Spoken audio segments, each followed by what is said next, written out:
Essa é a pena que eu tenho em Portugal. Efetivamente continuam a pensar em Bitcoin como um ativo e essa é a grande estupidez que se está a gerar em Portugal, e agora, por causa dessa estupidez, vão taxá-las, e bem feito para todos os que estão em Portugal, que comprarem e venderem Bitcoin no espaço de um ano vão ter que pagar 28% de capital gains, e portanto, olha... Por um lado incentiva ao gold, tá bem? Mesmo por um lado incentiva ao gold. Hein, Hugo? É retroativo isso ou só das compras e vendas agora? Essa parte ainda não sabemos. Acho que é a partir de 2023, não? Acho que vai contabilizar 2023 e só na declaração de 2024. Ah, então dá para fazer agora. Corre, moçada, vende, compra essa porra. Mas fala um bocadinho mais aí, então. Estou curioso de saber qual é o trabalho, Cauê. Como é que tu trabalhas em casa, não é? Acho eu. Posso emendar essa pergunta? Porque eu acho que uma coisa interessante. Teve um comentário que pediu lá no começo para o Hugo falar um pouco mais sobre essa mudança, a transição para El Salvador. Por que eu acho interessante? Talvez vocês vão ter agora um debate, um diálogo entre vocês dois. Porque o Cauê saiu do Brasil e foi morar em Portugal. E o Portuga saiu de Portugal fugidinho e foi para El Salvador. Então acho que é legal fazer... Porque o brasileiro, qualquer coisa é melhor que aqui. Pro português, qualquer coisa é melhor que Portugal. Então, pô, gente, vamos entrar num acordo aí, gente. Fala aí, onde você tá morando e por quê, Cauê? Não sei se o Cauê quer falar sobre isso. Eu não queria mencionar onde é que ele estava, mas pronto, se ele quiser falar sobre esse assunto... Não precisa falar especificamente. É verdade. Eu também não mencionei, portanto... Tá bom, perdão, não sabia, não fui brifado. Eu acho melhor focarmos em Bitcoin mesmo. Ok, então é isso. Para quem é Birigui que ele mora. Pronto. E eu, por acaso, não vi essa pergunta sobre porque que eu vim morar para El Salvador, mas a resposta é simples. Foi bem no começo. Não é porque, é como estão as coisas por aí. É bem lá no começo, mas acho que é só pela questão de você ter saído de Portugal. A questão de eu sair de Portugal é simples. Eu acho que já disse várias vezes aqui no podcast. Não vou cooperar com governos corruptos. Não vou abaixar a cabeça a um país que já não tem soberania, porque a União Europeia é que manda em Portugal, e não vou continuar a cooperar com shitcoiners e com gente idiota e mongoloide que acha que as shitcoins são melhores que a Bitcoin e que acha que está tudo bem, como, por exemplo, as pessoas que têm sido entrevistadas no podcast do lado, há uma semana atrás, que especialmente advogados que não percebem nada disto, não sabem o que é que estamos aqui a tratar, nem percebem nada da filosofia da Bitcoin, e que acham que já é uma grande vitória para Portugal termos conseguido imitar os alemães no que diz respeito ao taxamento da Bitcoin como se fosse um ativo, quando a Bitcoin não é um ativo. Eu não vou cooperar com isso, e portanto, como eu não baixo a cabeça a nenhum governo, eu não baixo a cabeça a ninguém que me diga que a Bitcoin é um ativo, e portanto, para mim, eu venho para um país onde eu me sinto bem e sou bem tratado. Desculpa lá, estavas a falar de um país corrupto. Qual é o país corrupto? Nós até estamos, o nosso primeiro-ministro até apoia o Lula, pá, não estou a perceber. Olha, eu acho que essas duas país corrupto, eu não sei se é redundância ou pleonasmo, né? Mas eu acho que não precisa nem falar. Falou país, a gente sabe que é corrupto. Não precisa falar as duas coisas. Eu assim, não é o país em si, eu não tenho nada contra o meu país. Eu acho que as pessoas não misturem as coisas, nem confundem as coisas. Eu adoro Portugal, é o país onde eu nasci, adoro os portugueses e a cultura portuguesa. Não vou compactuar com os governos corruptos que Portugal tem tido nos últimos tempos, nem vou compactuar com governo nenhum. Diga-se passagem, como libertário que sou, não vou compactuar com nenhum governo. E especialmente num país onde já não há soberania desde 1986, quando entramos para a União Europeia. Portanto, quem manda agora aqui não é o...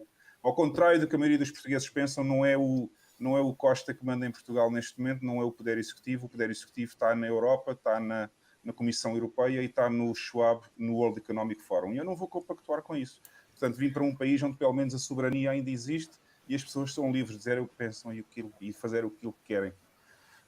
E onde a Bitcoin não é taxada, obviamente, porque a Bitcoin é uma moeda e, portanto, a Bitcoin aqui oficialmente é uma moeda e não é taxada de forma nenhuma, e é assim que tem que ser. É assim que tem que ser, e, portanto, eu não vou aceitar viver num país que não aceita isso. Não então, sei agora você foi comer seus insetos em El Salvador, então, agora, é isso? Não, eu deixei os por acaso era uma coisa que eu gostava de perguntar ao Cauê, era até porque ele é bastante jovem e acho que às vezes precisamos assim de visões mais refrescantes. e mais arrojadas. Como é que vês,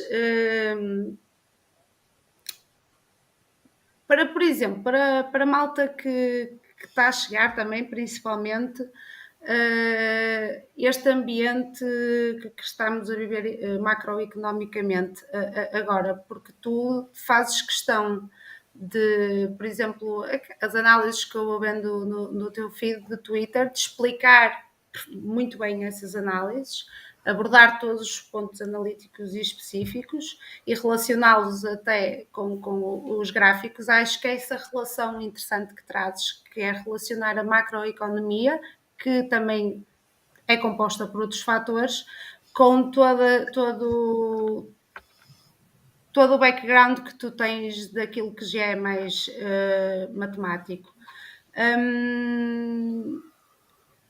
O que é que tu dirias desse ponto de vista? Qual é o conselho que dás a nós, mais velhos, num ponto de vista jovem, ou a partir de um ponto de vista jovem, e o que é que tu dirias aos teus pares? Qual é? Sim. Assim, eu acabo acompanhando. Quais são os muito... teus apoquentes? Numa só pergunta. Eu acabo acompanhando muito macroeconomia, porque, como eu disse, a observar Bitcoin, mesmo como moeda, existe mercado monetário também. Então, existe mercado de moedas, que é muito, muito amplamente conhecido como Forex. Então, mesmo nas moedas, elas acabam também sendo negociadas. Tudo no planeta acaba sendo negociado. Né? Tudo que seja ativo, commodity ou moeda, também é negociado. E tudo tem, a partir da precificação, tem impactos que são gerados na precificação tanto de moedas, commodities ou ativos. E sempre que nós estamos colocando dois pesos na questão, nesse caso, como estávamos falando aí, Bitcoin em relação ao dólar, sabemos que um Bitcoin vai ser sempre um Bitcoin, mas a partir do momento que começamos a colocar preço no Bitcoin em dólar, né, então nós temos uma outra variável dentro da componente do cálculo do preço. Essa outra variável da componente do cálculo do preço, ela vai corresponder com base na liquidez que existe no próprio dólar. Então, o que a gente vê é que a política monetária do dólar ou de outras moedas, quando a gente para entender, vemos que essas políticas monetárias, esses arranjos macroeconômicos de bancos centrais, etc., aquele velho joguinho sujo que eles costumam jogar para benefício próprio, acaba impactando no preço, nesse momento, do preço do Bitcoin. Então, a parte de macroeconomia está sempre muito ligada, porque esses impactos, essas ações que geram um tipo de atividade que as pessoas que estão negociando Bitcoin, seja, sei lá, pessoas normais, varejos ou institucionais, fundos de investimento, etc., pessoas que acabam fazendo a negociação do Bitcoin, porque a negociação é que faz preço. Né? Então, toda vida que há essas movimentações que, querendo ou não, existem, acontecem e vão continuar acontecendo. Não, as pessoas não simplesmente vão parar de negociar Bitcoin, não tão cedo. E é justamente essa negociação que é impactada de acordo com aquilo que os investidores, tanto o varejo quanto o institucional, sentem através do mundo. Então é preciso compreender o que está acontecendo no mundo para a gente conseguir encaixar com essa precificação do próprio Bitcoin. Então, a parte de estudar macroeconomia, a parte de compreender essas atividades de bancos centrais, etc., nessa perspectiva de entender o outro lado da paridade. Né? Então, sempre que a gente vai comprar um Bitcoin, uma coisa assim, nós temos que usar uma moeda. Então, essa moeda está impactando no preço do Bitcoin. Então, é justamente buscar essa compreensão do que é que está impactando essa outra moeda, porque o Bitcoin ele segue gerando novos blocos, ele segue conectado, e isso não muda. Né? Nós temos algumas variações entre quantidade de mineradores na rede, taxa de hash, etc., ajuste de dificuldade, mas nós temos uma política monetária programada. Né? Então, aquilo ali nós já sabemos o que acontece. Então, a outra parte, que não é programada e que é manipulada, que é o que o Banco Central faz, ele manipula a quantidade de liquidez que existe na moeda. Então, essa parte que é manipulada é que fica a parte da macroeconomia de tentar entender como é que ele está manipulando a liquidez da moeda. É mais ou menos nessa linha.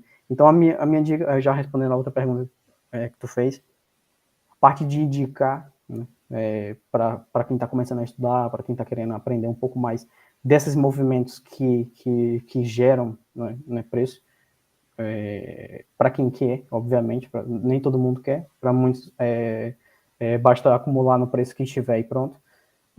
Mas para quem quiser compreender a parte de precificação, compreender o que está acontecendo no outro lado da paridade, né, que seria esse lado da manipulação por parte de governos, etc., entender essa parte de macroeconomia, política monetária, acompanhar o que está acontecendo com bancos centrais, que é justamente eles que gerem a parte de liquidez econômica, seria o caminho para entender a precificação do Bitcoin, mas junto com a parte do on-chain. Então, o que eu faço análise on-chain, eu pego a compreensão do que está acontecendo na rede, e a macroeconomia eu pego a compreensão do que está em volta da rede. Eu digo em volta, que seria basicamente o que está acontecendo no planeta.